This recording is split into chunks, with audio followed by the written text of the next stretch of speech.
Okay, so now we're done with the tails, bottom set. Then we want to mark out the pins on the pin board. First off, get the thickness of your tail board using a caliper, lock it.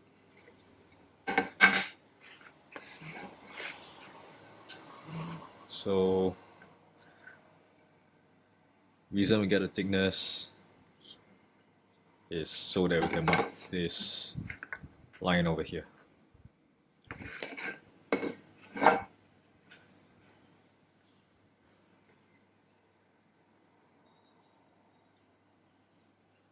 So another word of caution when using the vernier caliper as a scribe. If the edge of the corners are rounded off, you'll find that it's very hard to get a positive latch. So in those cases, you want to switch over to a square again.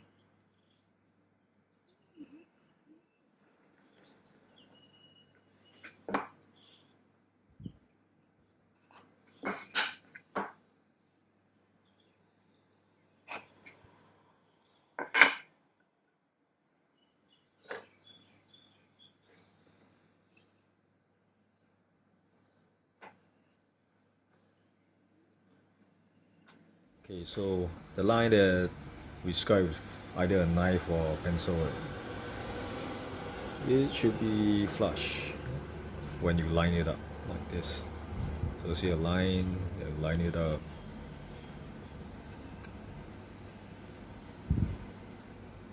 So it should be in line. So for the back side here, it should be flush. So this side here,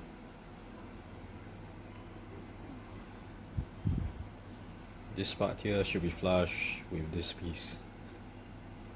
Okay, so earlier on, we found out that this piece over here is slightly wider than the one at the bottom, and we decided to bias the excess to the top. So we are flushing the bottom edge. So how to tell which is the top or bottom? You can just think of how you wrote the letters. So the upright side here will be of course the top, then here's the bottom. This way you will mix it up. So now we'll go on to marking. So marking, since in this orientation, now we'll place this here first. Just slightly clamp down your piece, you hold fast.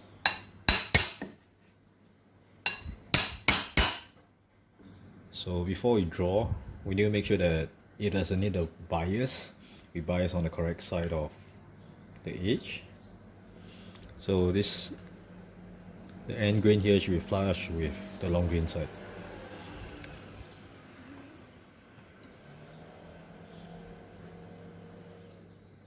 Okay, so this is okay.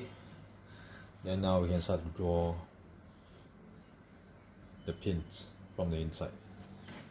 So this is the top-down view for pin marking. As we have aligned this edge flush with the other board, as well as here. Here will be where the excess is, which will be the top.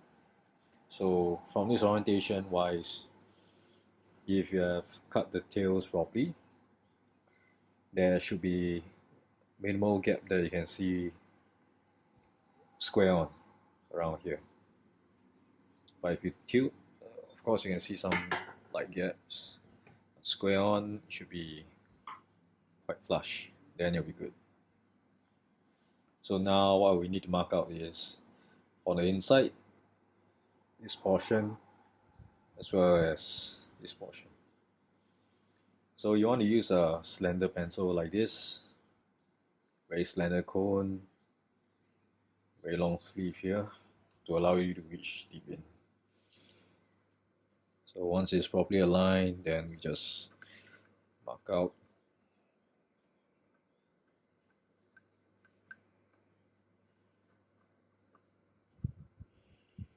So considering the way that we mark out the lines, we will want to be cutting, let's say we mark the lines here, we want to cut on this side of the waist and not this side. You'll see what I mean later.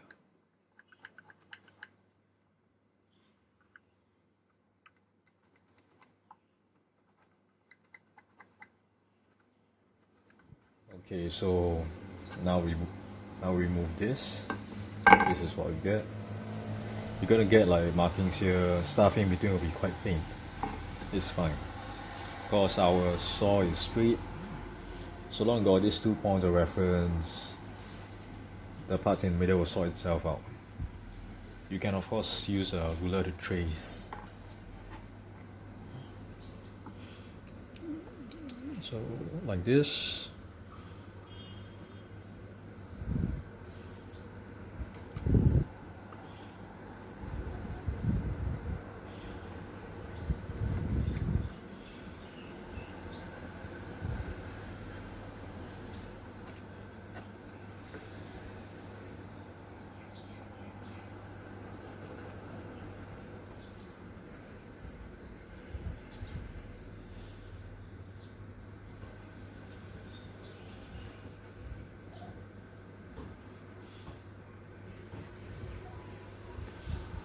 So one trace. So just now if you notice, when we drew the lines, we draw in this manner. So this is what we want, this is what we don't want. When we place the saw on the edge, we want to saw on this side of the line, not this side of the line. So remember the side that you're going to saw on, then you'll be fine. So we just cross out what we don't want, take what we want. So after we've done this, we will translate the lines down.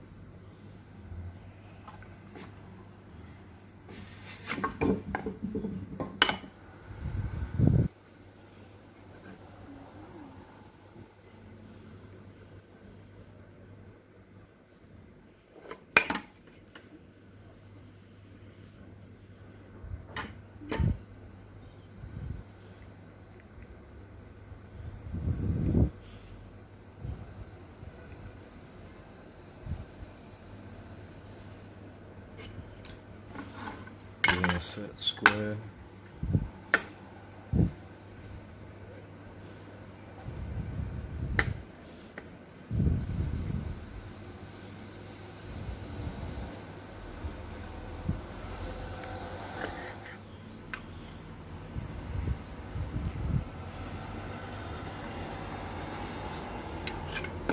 And then the other side.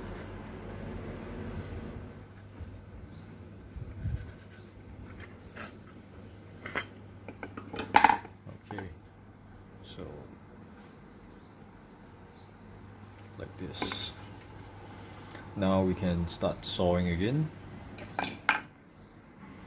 So sawing setup.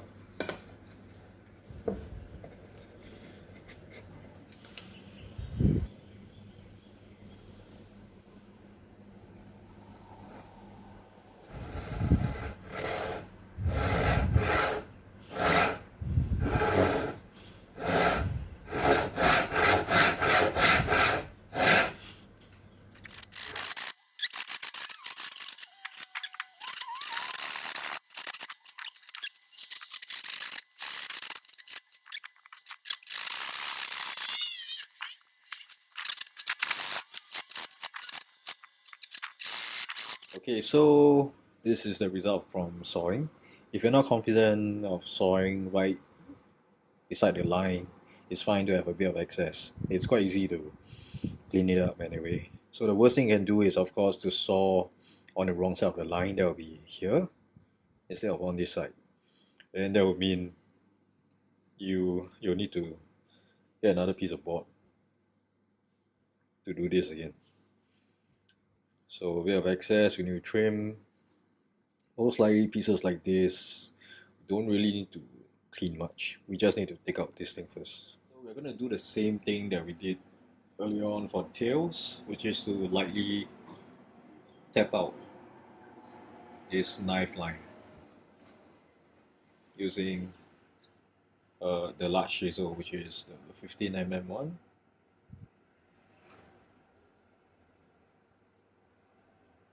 Let's place it on the line.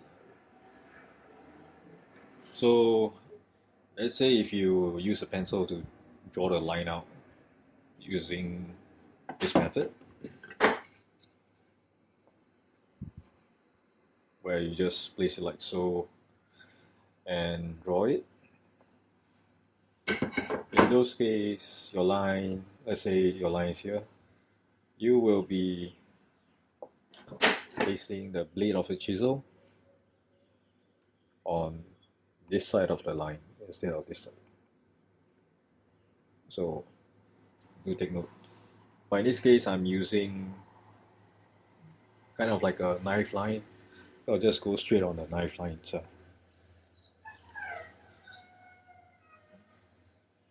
Just place it right on the line.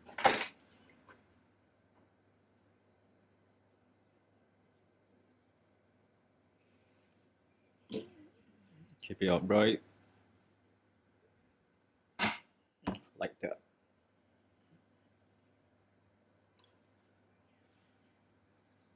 Upright, like that.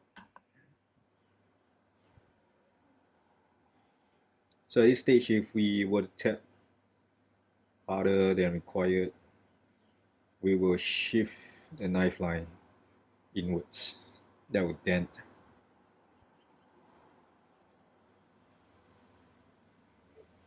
the whole line. Okay, so now for here,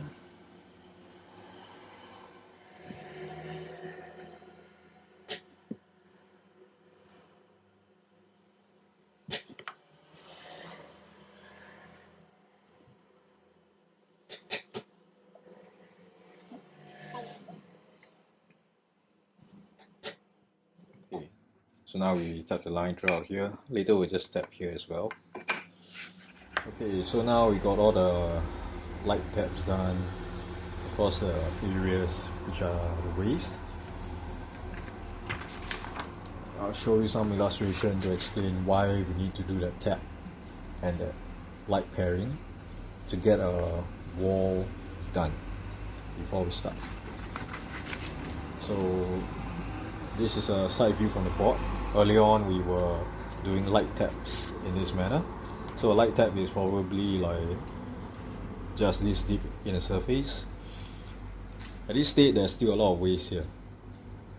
This is what will bulk up on this side. So if you were to try and mallet hard into the wood, most of the time the bevel here, as you drive it down, you'll push the chisel in this direction. So that's why you'll get dented lines over here, dented edges, or you'll find that your lines shift as you chisel down because there's too much waste.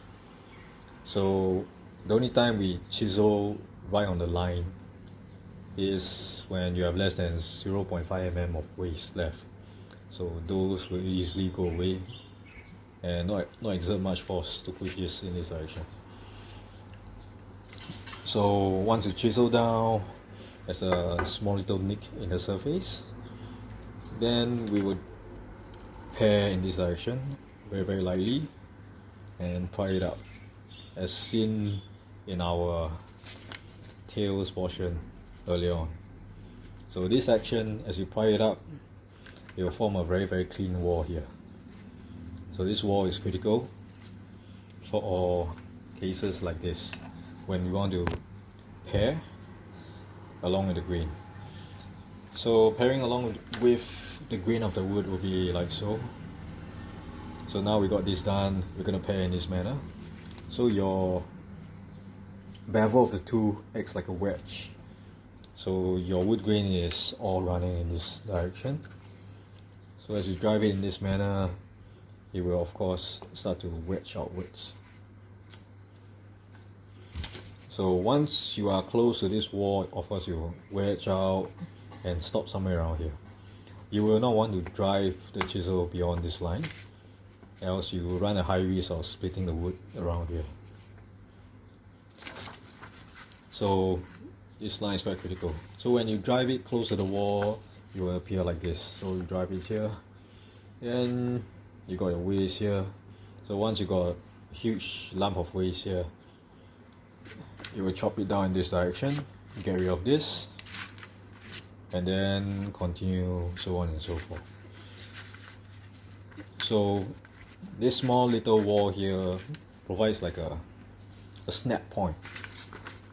So let's say if we were to do without this small little wall here, this line, dotted line here, demarcates the same point where we want the edge to end.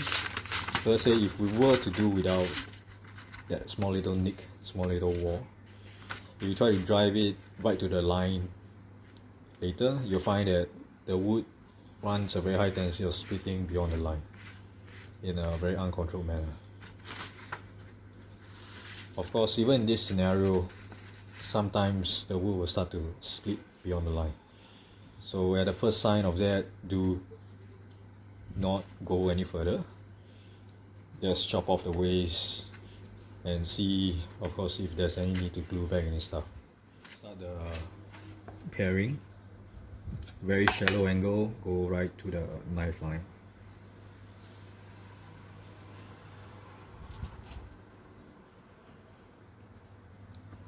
Notice how crisp the wall is.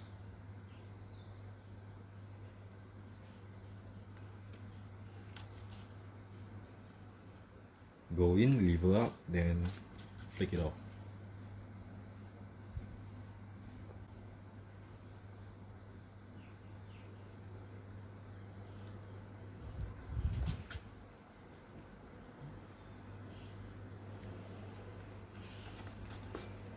Because you're going in at a very shallow angle, you are taking very little material off.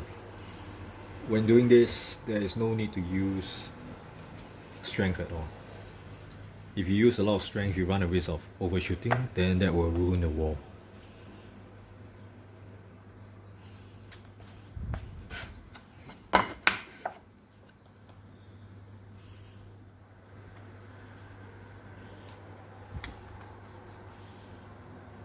So now access wise, it's not as restricted as the previous case of the tails, where it's a very tight angle. This is much more open. So we are basically trying to cut a diagonal V along here and reduce it to a point where we can just chop off the whole chunk as a whole. So this is how it goes. Switch to a smaller, narrower chisel, it'll be slightly easier to slice.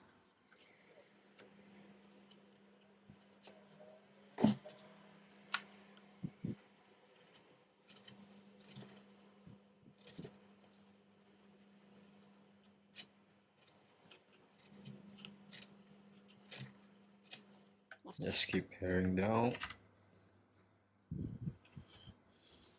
So now we can chop off some of the waste. To chop off waste, you can use a larger chisel. First, stay quite a bit of distance away from the actual line itself. Right now we are not going on the line yet.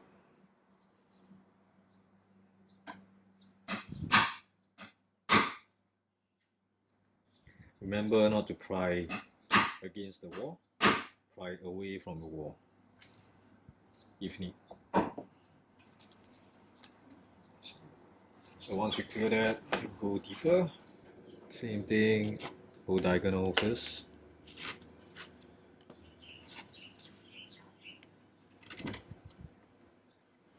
Once you go in, you can lever up a little.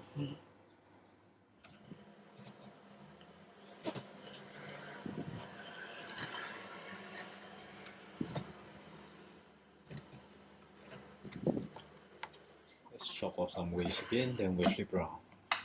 So same thing, half. Then we'll flip to the other side.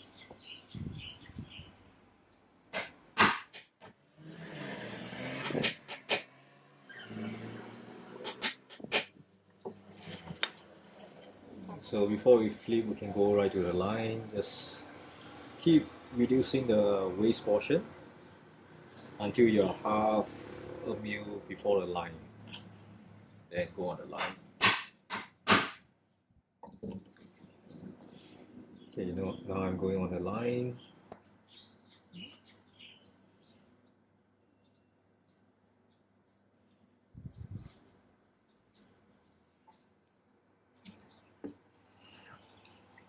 Straight down first, then go a little.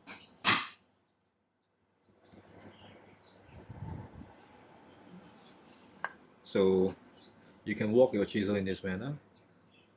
You can use this to reference against the previous cut surface, which is here. Reference, then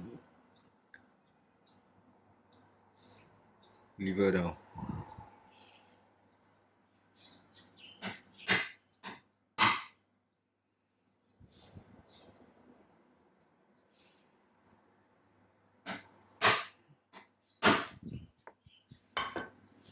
So here we are right on the line.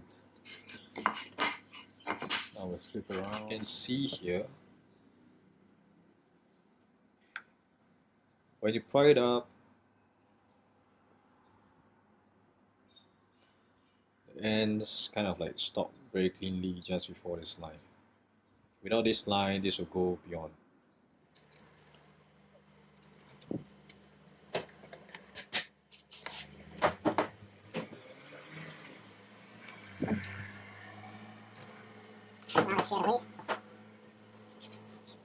Bench top is clean, else you dent the wood below as you mallet.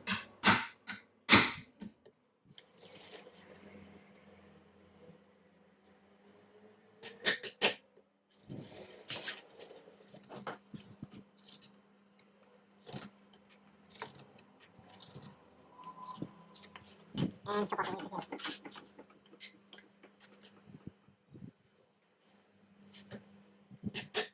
So it's coming off. That's good. So in cases like this, there's a risk that you may overshoot. You may overshoot from this side to the other edge across here. So if you were to hold your chisel properly, these fingers here acts like a damper to restrict how far it can go. Then that can help prevent you from overshooting. It's quite intuitive. Now we just clean this up. After you clean it up, you can start pairing.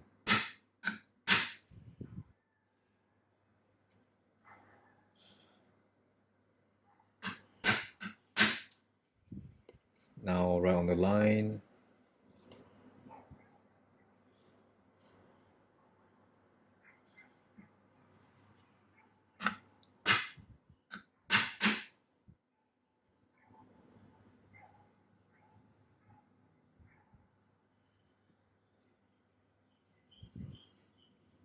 So straight, then slightly angle 1-2 degrees.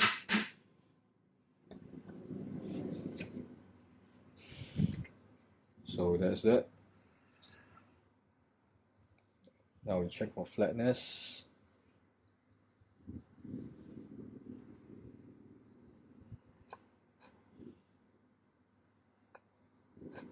It's quite good. Of course, there's still be a corners to clean. To clean corners, pretty much just go this manner and chop in. So this is the second method where we'll pair in this manner all the way down. Reason we can do this quite easily is because we are cutting along the grain. So you will still need a very secure backstop. Your first few slices at the top layers, do be more cautious. You don't want to overshoot here. And of course, take note of how this portion is reacting as you are going close to it. You don't want it to start splitting. So get a bite somewhere around here. Push and wiggle. Get your chisel horizontal as much as you can. Then pry up.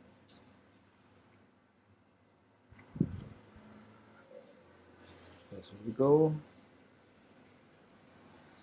And up.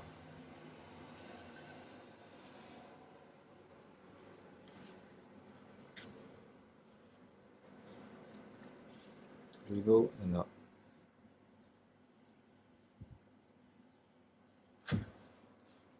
So the moment you start to see the wood splitting around here, do terminate that split right away. And so now we're down the layers. Just push.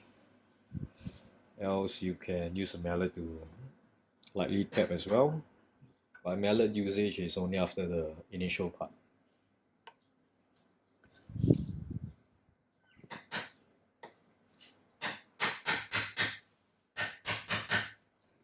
Try out. Do take note not to go too deep. Try not to go beyond this point, then you'll be fine. Or the point where you start to see the wood split beyond this edge.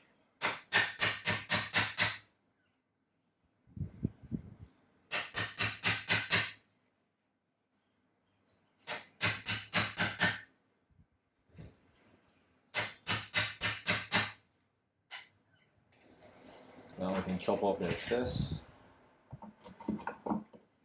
It's quite a bit of waste.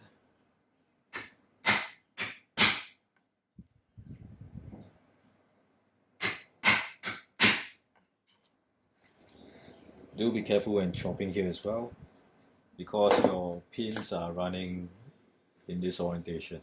So if you chop straight down from here, there's a high chance you'll dig into the wood. Same for this part. So let's clean this up, get it right to the line, then we'll flip around.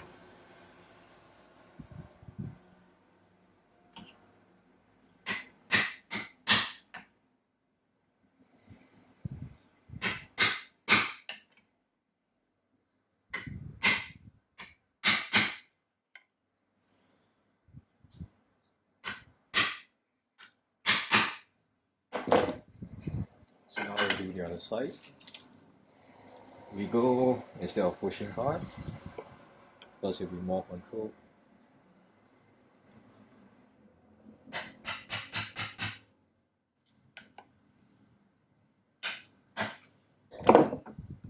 So now we can start to chop.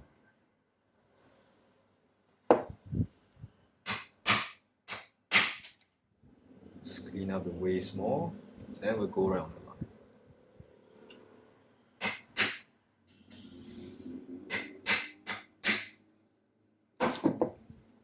Okay, so this is the two methods. Now we have chopped out these two sides. We need to clear the ones around here at the ends. So the ends, right, we can chunk it out by using a saw again. You can saw just before this line here. So I'll show you how to set up. So do note that that portion is kind of like slanted at an angle. So when you saw, you do have to change your angle towards the end. Do not saw into the pit itself. Can leave a bit more excess here to pair afterwards. So right now I'm just going to go for maybe this much.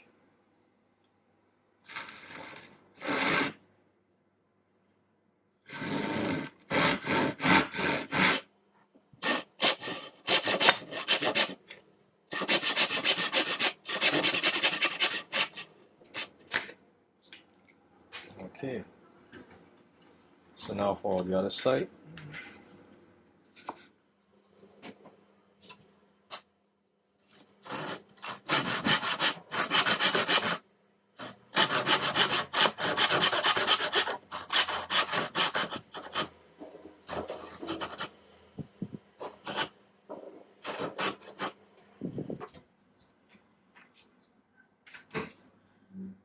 Okay, after cleaning out these two areas, we still got some pairing to do.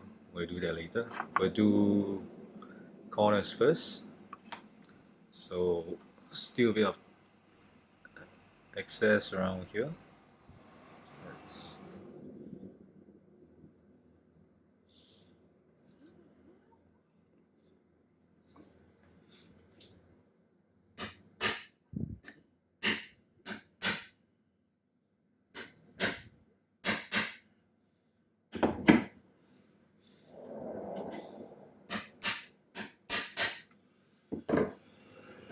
Okay, so right on the line now. So here we go.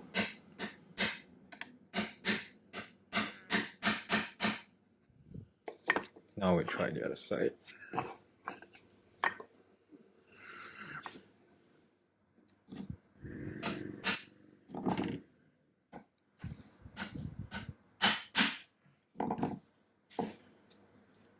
So kind of like that for now.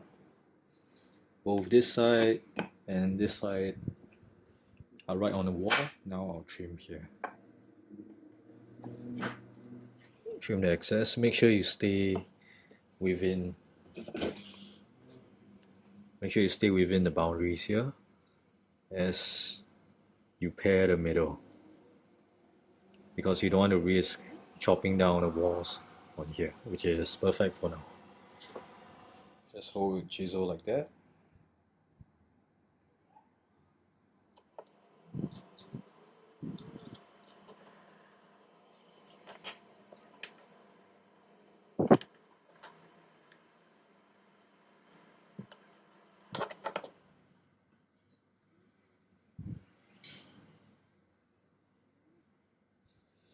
When you lay something across this corner, everything is lying on the edge, then you're good. Then of course, after cleaning out this portion, you want to clean out the corner itself.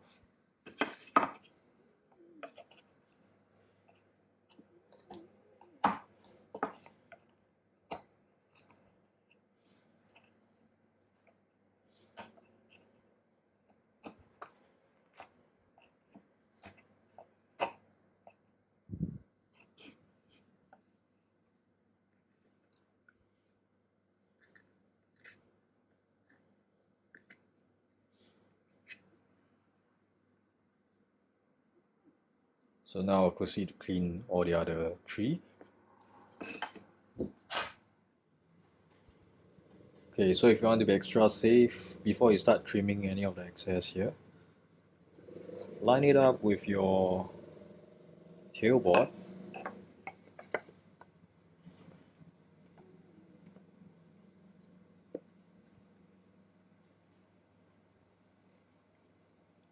Then you can see which are the offending areas on the inside that needs to be trimmed in order for it to go in. I'm using the 15 chisel, so it's wide enough to go in a single shot. Let's take a light peel. Make sure you're going vertically down, and just pair down.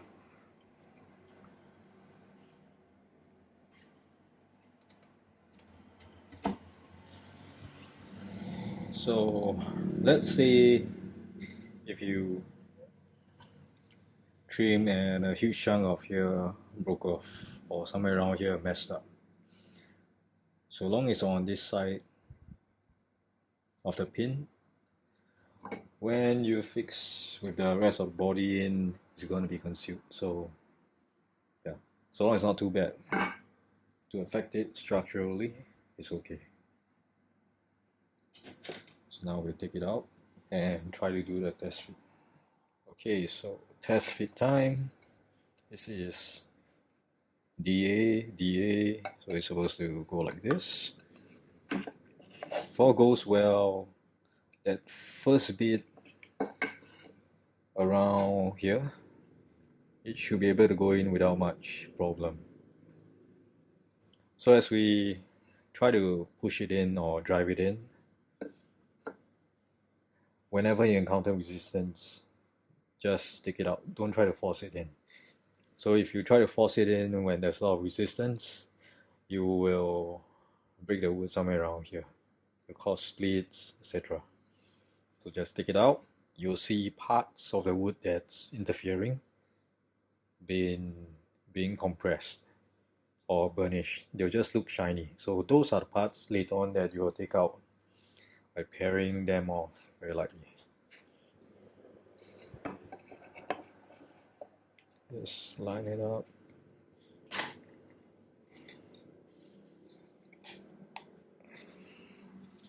So of course, if done properly, when it goes in all the way, this edge and here will be flush, and here will be flush. And of course, this thing will be a right angle.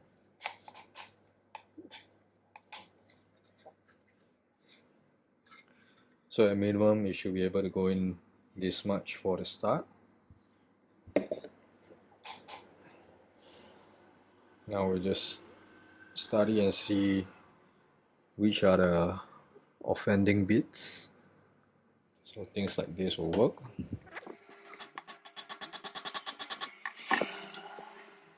Every now and then, take it up and check. See if there are any splits, etc. Okay, let's take it out and see.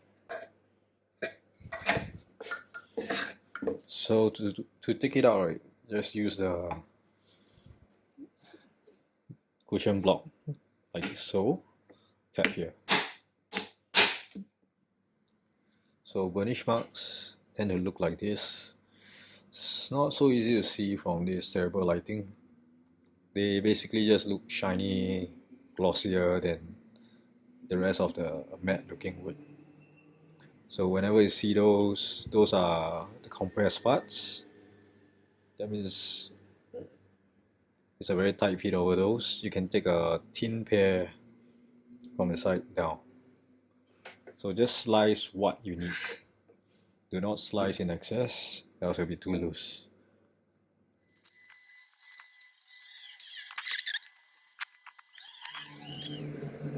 Okay, let's try again.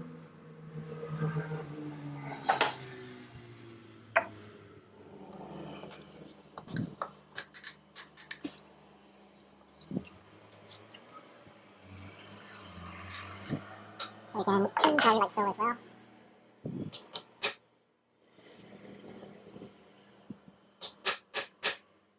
Check.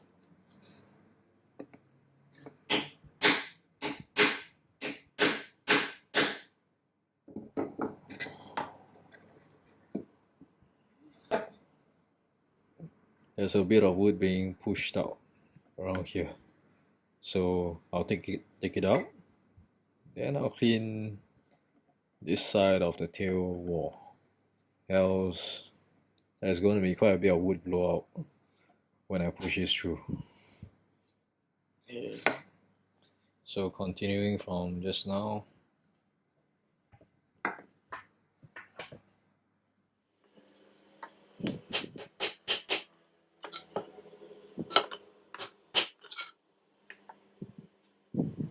Still looks okay, no slipping.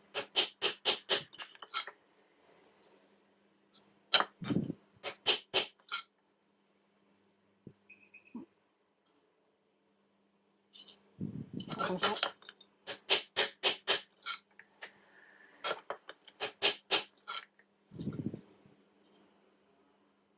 Okay, so this is our first fitting. Once you've driven it in, couple things that you want to check. So earlier on, this was slightly wider than this piece. So we decided to flush the pieces down at the bottom. So once it's fitted, it feels correct. Here it's kind of flush. Then the excess is here. So this part here is quite important when it comes to the pin. So if you over pair on one of the sides, this whole board will shift either to the left or to the right. So those small little shavings will affect how this thing fits. So next thing that you want to check out for is of course the gap around here. So you need a bit of backlight to see properly. So when light is going through, that means two things. So first thing is, it may not be fully in yet. There may be some debris at the corner, typically, that's stopping it from going down. So you can always bring it against the light, then see where are the offending spots that's blocking it from going down.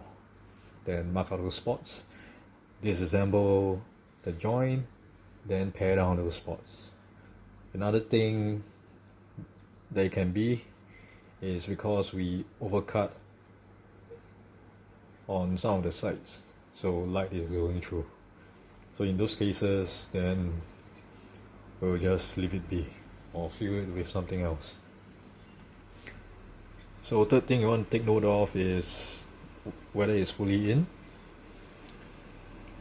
Is the lines which you drew earlier on the sides. When you drive this through, when it's fitted properly, the line should be barely visible. So that's to show that it's all the way in. So if it's partially in, you still can see quite a bit of the line from the pins itself. So there will be cases where you definitely need to trim quite a bit more. So you just need to do this for all four sides. It will not be exactly square when you're doing them individually. They'll be close. But we do have a bottom board. So once the bottom board is fitted, everything will be forced to square. So no issues about squares with individual pieces yet, so long they're not too off. So once you're done with all the four sides, then we'll start to do the rabbet on the bottom of this box. See you.